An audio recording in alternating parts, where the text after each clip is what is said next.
In yet another terror incident in the Kashmir Valley, 2 civilians were shot dead and 1 injured by terrorists in Kulgam. The incident comes just a day after 2 civilians were killed in Srinagar and Pulwama, raising fears of terror resurgence in the valley. All the victims belong to the Indian state of Bihar. The latest attack marks a series of targeted killings of civilians, especially those who came to the state from other regions. Most of those targeted are poor vendors who came to the state to make a living.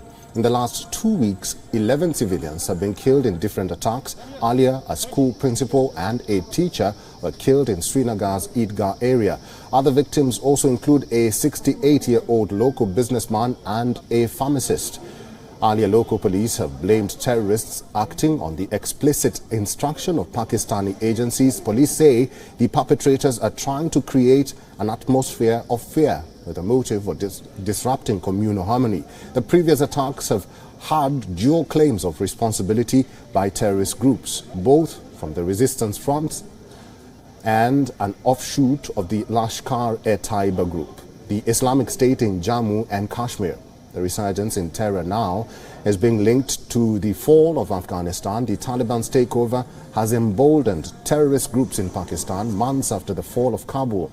They are returning their attention to Kashmir. Reports suggest that Kashmir recorded the highest influx of terrorists in 2 years. Many of them are members of the Jaish-e-Mohammed and Lashkar-e-Taiba. The current situation is similar to the one in 1989 after the Soviet Union was defeated in Afghanistan. Pakistan began sending battle-hardened terrorists into Kashmir.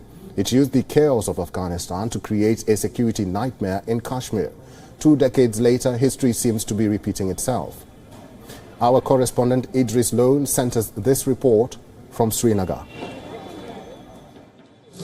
11 civilians have been killed in the Union territory of Jammu and Kashmir in the last 2 weeks. Security has been put on high alert across the Kashmir Valley. Yesterday, we saw 2 non-local laborers were shot dead by militants in Kulgam area. There was another non-local laborer who was also shot and being treated in a government hospital in Anantnag district. What we are also learning from our sources is that more than 900 people have been detained by security forces across the valley and are investigating these cases. Overall, the situation remains tense. The situation Jammu and Kashmir police is on alert, but despite that, these target killings are happening.